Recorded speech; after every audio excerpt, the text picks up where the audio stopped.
Hi everyone, it's Kelly here. Welcome to my channel. If this is your first time, welcome back if you've been before. Lovely to have you either way. On this channel we talk books, and today I am very late wrapping up my reading for the month of April. I had a really good reading month, both in terms of quantity and quality. I read a couple of books that were knock it out of the park good, and a couple of that were a bit more mid, but we take the mid with the great. We take the mid with the great because they can't all be bangers. It's just how it is. Okay, so let's get into it. I am actually going to start off with a DNF, and that is, very unfortunately, I Am Nannertgarrook by Tasma Walton. This is a book I had a lot of positive energy for. I was ready for it, I was excited for it, and unfortunately I got 50 pages in and I just was not hitting the vibe for this book. This is a book that was shortlisted for the Stella Prize recently. The winner has been announced, and actually the winning book is coming up later in this video, so look out for that. But this was one of the other shortlisted books, so that's why I was sort of prioritizing it. My mum had read this and said she really enjoyed it, and it promised good things, but the writing unfortunately didn't deliver for me. There are a couple of things about it that I didn't like. I'm going to try not to be too because I don't want to yuck anyone's yum. Like, if you really enjoyed this book, this is not a personal attack on you. It's not a personal attack on the author either. But here's why I didn't get along with it. For the most part, the reason was that the writing was too descriptive. And I know that for some people that would really work. So this is definitely not a universal thing. I'm not saying universally that this is a bad book, but for me it didn't work because I am one of the people who, I don't know if you've ever come across this, where you ask, so when you're asked to picture something in your mind, let's say picture an apple, what does that look like in your mind? So for some people, they have a very 3D hyper-realistic apple. They can picture themselves picking the apple off the tree or out of the fruit basket and chomping into it, and it's like a movie in their head. For me, I don't have that. So I'm not quite all the way on this spectrum where I can't see anything at all.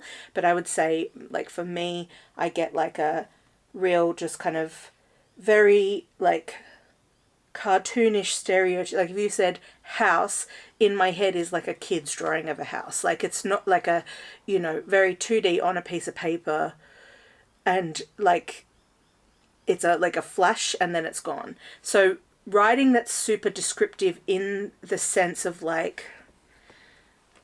going a little bit over the top with description, for some people would work really great. If you've got that kind of brain that can actually see the movie, then that would probably work really well for you. But for me, I just get really bored. And also the central kind of plot point, or the turning point of this story, 50 pages in, had not happened. And it's written on the back, so this is not a spoiler, but beware, more than 50 pages before this happens. So basically, this is about an Aboriginal woman in the sort of early colonial days. The date, I don't think, at least not at the beginning, is not specified.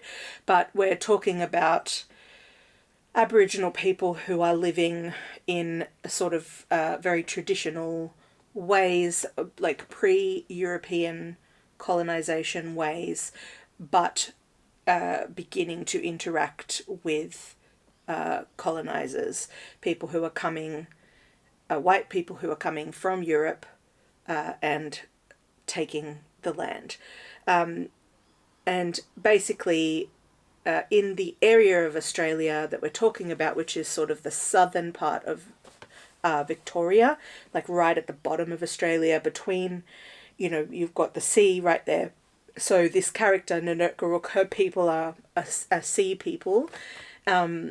She gets abducted and is sold in a slave market and ends up with sealers, as in people who kill seals for their what the product that can be made from them.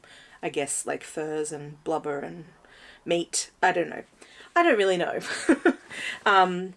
So I mean, this sounded like it was going to be a very kind of like big. I say the word adventure. I don't mean it in a derogatory way, but like an adventurous story, like a story where lots of things are going to happen. But for more than 50 pages, we're basically getting the before that happens set up. And that, for me, is just too slow-paced, and that, along with the overly descriptive, flowery writing, it just was too much. Too much for me. So I have decided to DNF this one, and I'm really sad about it because I thought this was going to be a book that I really loved. So, unfortunately, starting off with a DNF, but the rest of it, if we'll move on, you'll find that there's nothing below a 3 stars. 3 stars is the lowest I've given all of the books that I did finish in the month of April. So let's have a look at those now. Starting off very, very strong with another book from the Stella Prize. This time it's the long list. It didn't make it to the short list. But this one, Apron-Sorrow, Sovereignty by Natalie Harkin, I absolutely loved. So I believe this is a book that accompanied an exhibition that happened in South Australia by the same name, I imagine. And it is the exhibition, and by extension this book, was about Aboriginal women in South Australia who worked in domestic service. And this is sort of coming out of the the earlier colonial period, but we're talking more about the time in which there are still people living today who were involved in this. So they were often sourced from missions, so very similar to other parts of the world where First Nations people were rounded up and sent to missions and very heavily controlled by government forces. One of the ways in which that happened, there ended up being a very good big demand for, was girls, and they were often girls, so that we're talking children who are 12 to 16, starting off at that point in their lives to get, quote unquote jobs, and yet a lot of these women, these children, later women, were never saw any of that money, or saw a very small portion of that money, because it was being managed by white people, basically, like a board of people who then did what they wanted with that money, I guess, and did not actually pass it on to these girls or their families. So a pretty horrific part of the kind of transition out of the sort of early colonial period through to, and this is all very much happening during the period of the stolen generation. So this is people who were children who were, they may have had an Aboriginal parent, and let's be honest, it's usually we're talking here about the mother is Aboriginal and the father is a white person, therefore this child is born lighter skinned, and there was a really horrible policy, and this happened at a governmental level, where children were taken from their families because it was believed that they could be educated and brought into white society. However, the reality of it, I mean, other than that just being a horrific thing to think anyway, but the reality was they were often ended up in domestic service, especially the girls, and under these systems where this wasn't a way that they could earn money to become a part of society. They were certainly seen as below. So yeah, pretty horrible kind of system overall. In South Australia specifically, and this book goes into detail about this, there were some policies and sort of, even in the modern day, some policies and stances and approaches by government that is sort of whitewashing what has happened, or just like ignoring it, not talking about it, being really evasive about people's ability to explore archives, including the researcher for this book, initially who had some access, and then that was taken away. So, you know, people who are trying to look for this information about their ancestors, about you know, to see what had happened to them, to see, look, to create statistics, you know, or to locate statistics, more, not create them, locate them, and publish them. Access to these archives is now limited, so people can't do that. So that's a really worrying thing that is happening currently, at least at the time of publishing. I couldn't tell you what the current policies are, not my area of expertise, but this was excellent. This book is broken up into a couple of sections, so that at the beginning there are some essays. Throughout there's a couple of poems kind of just scattered throughout. Then we sort of move into what they're calling memory stories. So this is people remembering either on behalf of themselves, or maybe they had a parent or an aunt or something like that who was working in domestic service, and this is them telling what they remember about either doing it or about their relative doing the service, and how that kind of like what they remember about that impacting their lives at the time as well, and like in an ongoing way. And then the final part, and I think this was the bit that really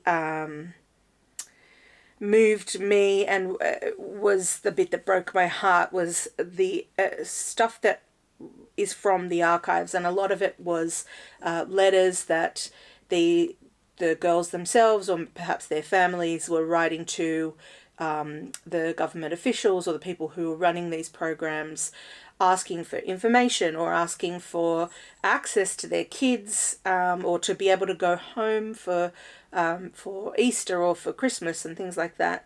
And, you know, there's, at the time in particular, there was this sort of pervasive myth that these were not good parents who, you know, didn't really care about their kids and they were just sending them off. They didn't care. And that's just not the case. And the archives definitely paint this picture that shows you that that's not the case. And yeah, it was absolutely heartbreaking knowing that a lot of these girls never, in some cases, never saw their families again, or their movement was so restricted. And they didn't get access to their money that they was supposed to be being kept in trust for them. You know, so yeah, it was just a very moving book, and I'm really glad that I read it. I gave it 4.5 stars. It was really excellent. Yeah, just sort of the level of control and surveillance that marked their lives. Yeah, absolutely. Remarkable truth-telling, and definitely one to keep an eye out for if you can get your hands on a copy. I ordered mine directly. Ooh, cat. I ordered my copy directly from the publisher, and they mailed it out to me. So if you aren't able to get it at a bookstore, that's how I would suggest trying to find yourself a copy. But perhaps if you go and ask your local bookstore, they may be able to order it in. Okay, the next book that I finished was also another long lister for the Stella Prize, and that is Wild Dark Shore by Charlotte McConaghy. Again, this one did not make it to the shortlist, and again, I really loved it. Holy moly. So actually, at the beginning of this book, I was thinking that it was not going to be for me. I'm not a big reader of thrillers or, you know, kind of mysteries in the sense of, like, you know, I'll read a cozy mystery, but, like, I'm not, like, a, you know... I don't read a lot of mysteries or adventure kind of stories, and this is kind of both of those things. So I was initially not thinking I was going to like it. Also, I kind of didn't like the adult characters in this book. The kids were okay, but the adults I didn't really like. I mean, maybe that's a bit of a stretch. they weren't easy to kind of get alongside. Yeah.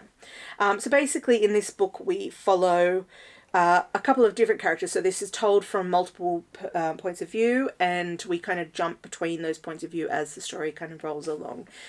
We're set on what is essentially a stand-in for Macquarie Island, which is an island that is part of Australian territory, and it is kind of close to Antarctica, but it is an island that is very rich in bird life, sea life, sea mammals, etc. So yeah, this island, in the fictional island, also hosts a seed bank, because previously there had been permafrost there, which created good conditions for the long-term storage of seeds. However, we're sort of in a not too distant future where climate change is melting permafrost, and therefore they have decided, the authorities have decided that they will shut down this seed bank. So previously there had been like scientists living on this island, there were huts, etc. for that, but we are now left with just a family who are the caretakers of the island, so the people who kind of make sure everything continues working, and just go about their lives. So we've got a dad and 3 kids, 2 teenagers and one, I think 9 or 10-year-old, that kind of age. And dad's very mysterious. Like he's got some internal stuff going on. He's a bit of a quiet, not a big talker. Maybe there's some secrets. Anyway, so it's just these people on the island, and then a woman washes up on shore. She is barely alive, but she is alive, and she's another character that we end up following as well to find out, why is she there? Because this island is remote enough that it's not possible that she wasn't trying to get there. But then she's also very evasive in terms of answering their questions as to why she is there.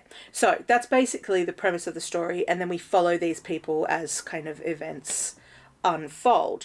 And at the beginning of the book I was like, I don't know, it sort of seemed a little bit not super believable to me. Also, some stuff happens throughout the book from a scientific point of view where, even me as a non-scientist, I know that you don't interact that closely with wild animals, just as a regular person. So the ways in which some of the animal interactions happen, I'm like, that shouldn't be happening. Everybody knows you don't do that.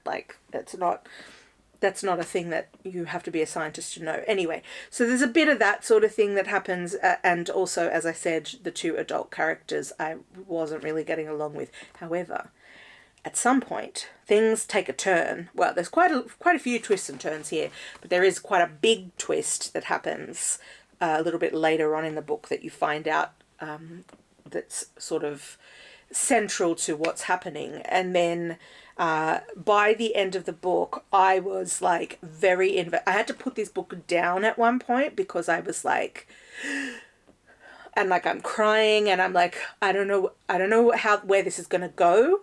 And I don't know that I'm ready to find out where it's going to go. I had to put it down for 15 minutes and take a break, and then take a big, and be brave to pick it back up again to find out. So yeah, I was in, and I was invested by the end. And I did not feel the same way about the adult characters by the end as I did at the beginning. So things shifted for me big time, and I ended up giving this 4.5 stars. So great job to Charlotte McConaghy for turning me, because I did not think I was going to enjoy this, and then I ended up loving it. So great book for me. Although I will say some other people I've spoken to online about this book really did not like this book. So I guarantee it is not for everybody, but it worked for me. I really got along with it.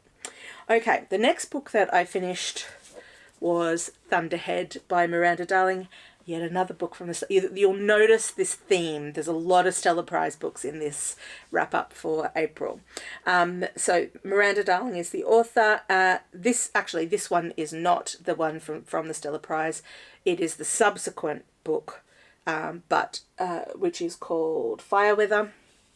And but I wanted to read this one first because one, I already had it, and two, it is definitely, the Fireweather is definitely a sequel to this one.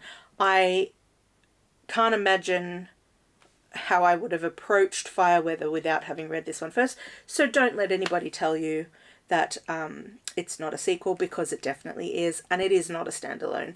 This gives you information that helps you understand what happened in Fireweather. So just, I will say that from the beginning. Okay, but this book, let's focus on.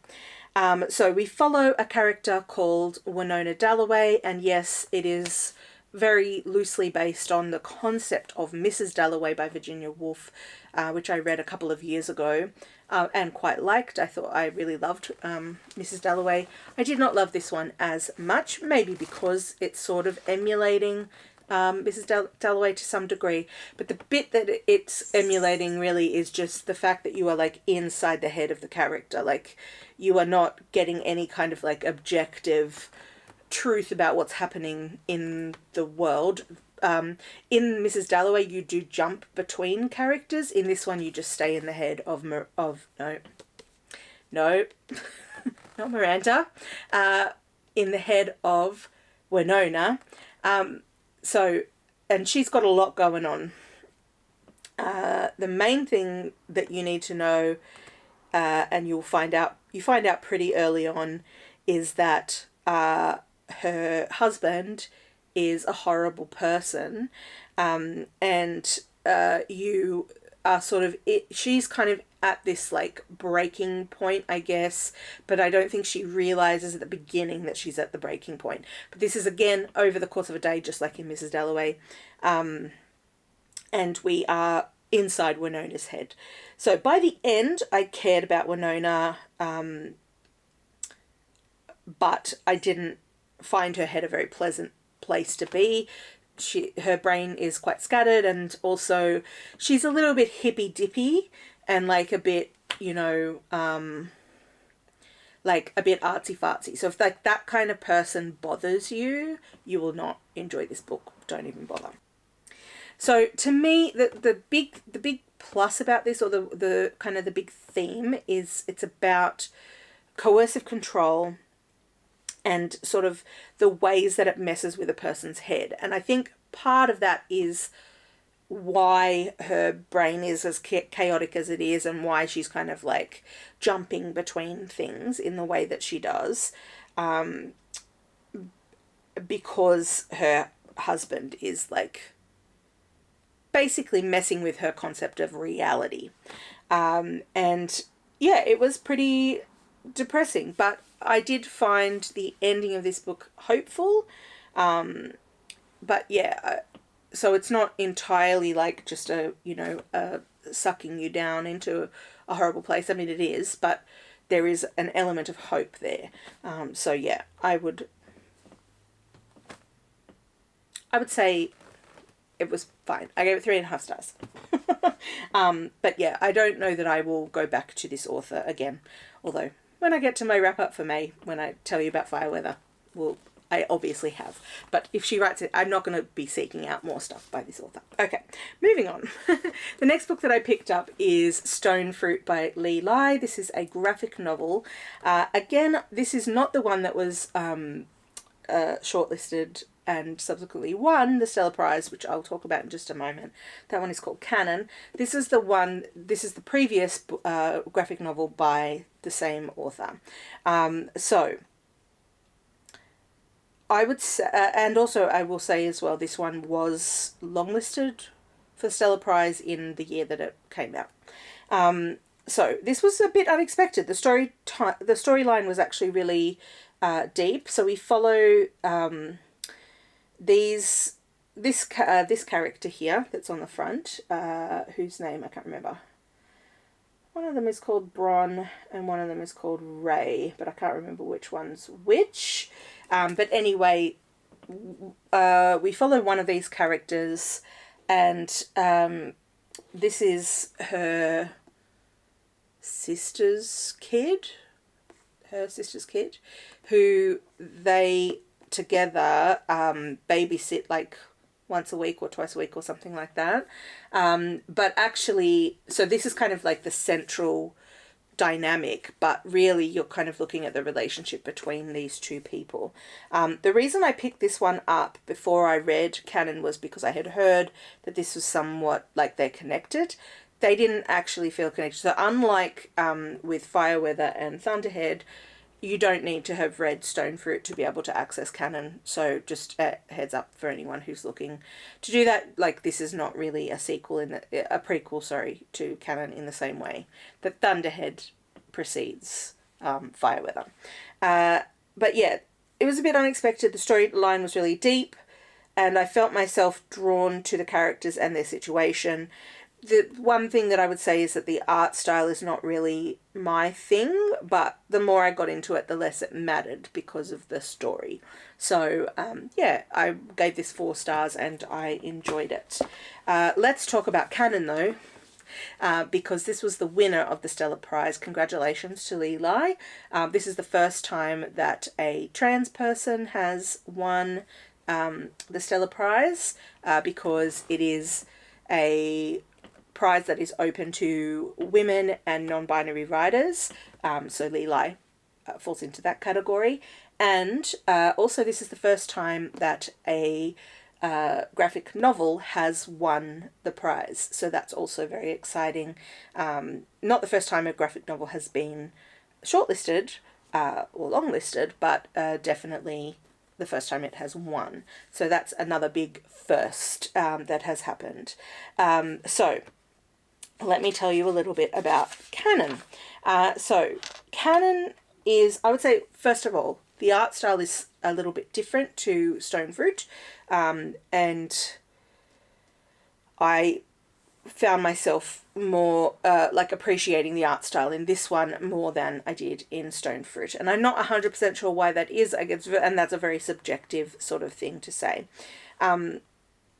So we follow a character called Canon, and that comes, so the character's original name was Lucy, which was then the nickname was given of Luce, and then Luce Cannon, and then just Cannon. So that's how the character comes to be called Cannon.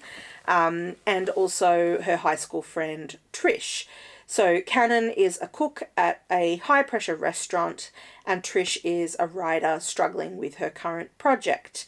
Cannon is attempting to hold it together via calm breathing audio recordings that she listens to while she runs, and then Trish is holding it together using casual sex to kind of as a coping mechanism, I guess, for her life.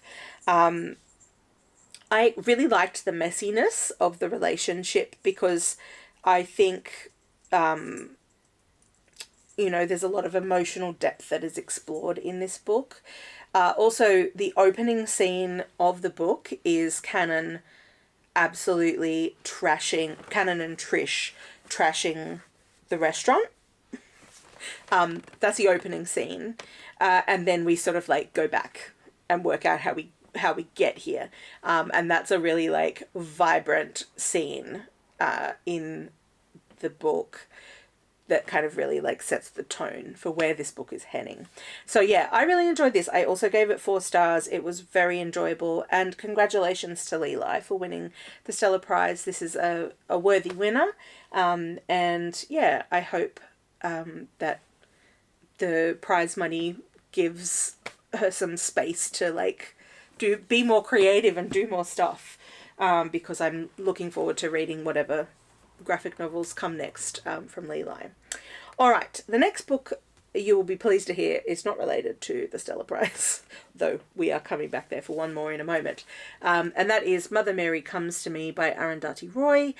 This is a memoir where she, essentially, it's marketed as a memoir that is about her relationship, her complicated relationship with her mother, her brilliant but very difficult mother, who at the beginning of the book we find out has passed away. And we sort of dip back into the past to kind of like explore the origins of that relationship, and the ways in which life impacted both of these women, but also the decisions that were made along the way, and the, you know, sort of just the complexities of that mother-daughter relationship in their context.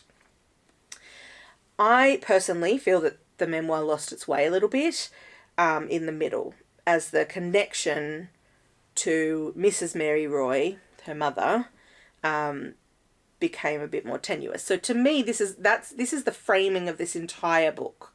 It's about the relationship between Arundhati Roy and her mother. But actually, this is just a memoir of Arundhati Roy, and bits of it are framed around her mother, and she's kind of, I guess, exploring how that relationship impacted her. But that's not how it's marketed, so therefore it was not what I was expecting going in.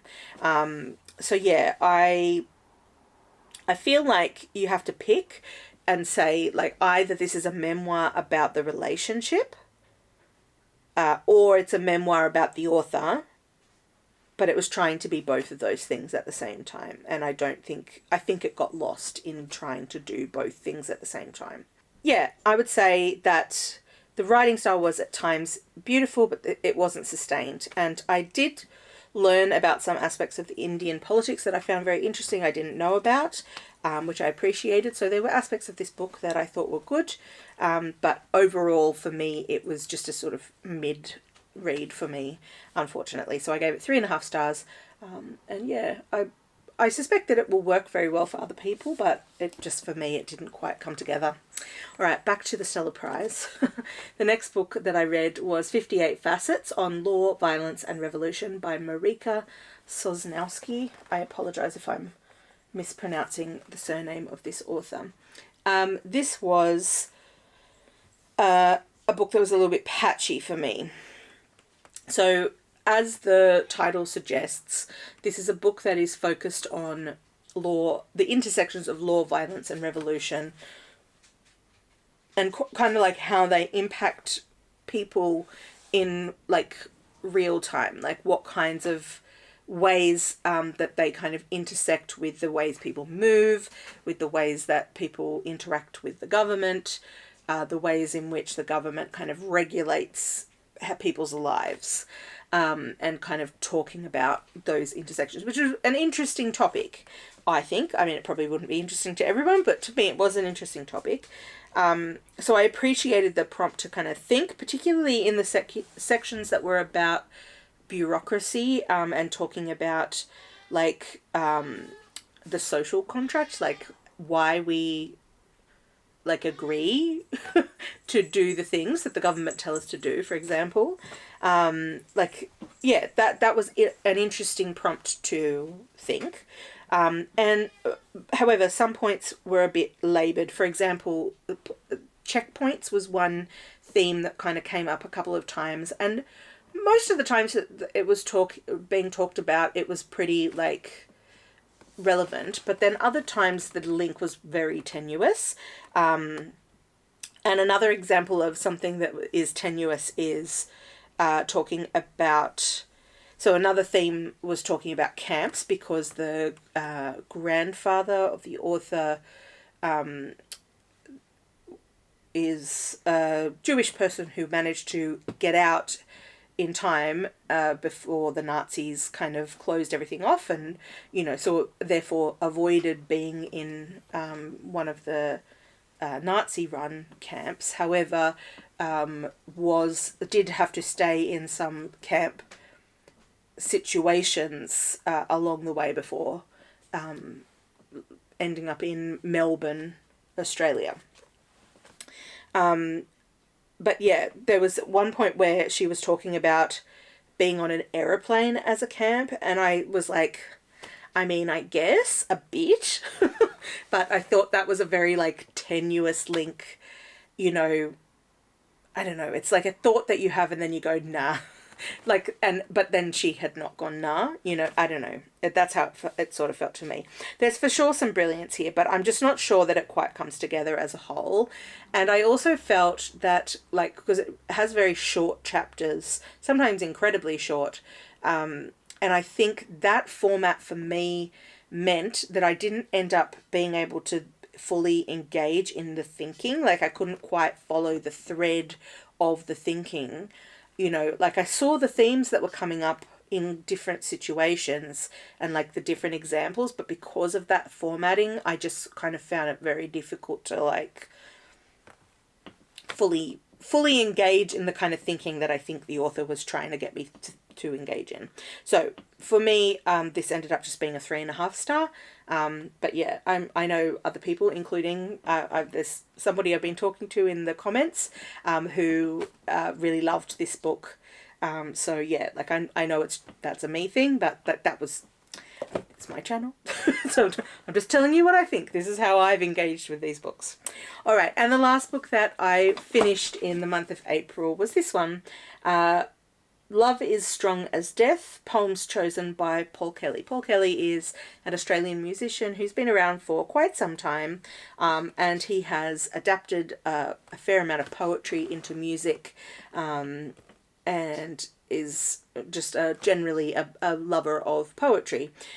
So when I saw this at the bookstore, when I bought it last year, I think, I was like, yeah, this sounds great. This sounds up my alley. I like Paul Kelly's music. I think, you know, what I've seen of like poems that he's chosen to put to music, I find interesting. What this book taught me is that my taste in poetry is not the same as Paul Kelly's taste in poetry. As with all collections of poetry, it was a mixed bag. Like it was fine. There was, like you can see up the top, I have tabbed some poems. There was definitely some great poems in there. Some I had seen before, others I hadn't. And like, I really also liked his approach to organizing them.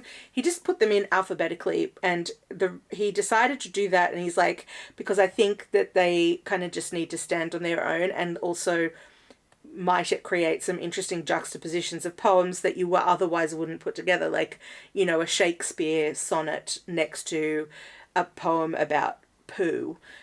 So, you know, like it's a thing. And there were some amusing kind of like juxtapositions of poems.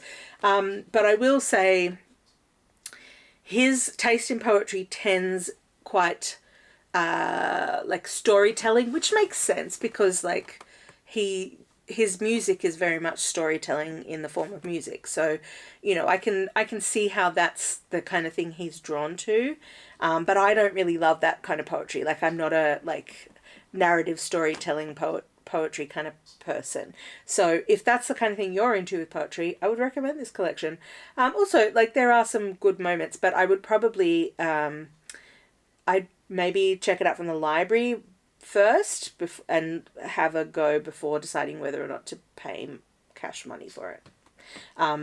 Just in case it's not your thing. This was 3 stars for me, but I was glad to have made my way through it, and like also glad to have picked up a book that I bought like within the last 2 years and finished it. That's exciting, especially a big thick one like this. So yeah, that's that. All right, those are the books. Those are the books that I read in April. I would love to chat with you down in the comments about your thoughts. If you have read any of these and you want to share your thoughts, the same, different, doesn't matter to me. I'm always happy to hear other people's opinions about things, because like, our reading is subjective. we all engage with books in different ways, and like what works for me might not work for you, and vice versa. So like it doesn't matter to me that other people don't love what I love, or that I don't love what they love. I think there's stuff out there for everybody. So let me know down in the comments what you think of any of the books that you've read, or if there's anything I've talked about here that is making you feel really interested that you'd like to get to, then let me know about that too. All right, thank you very much for watching, and I will catch you on the next one. Bye.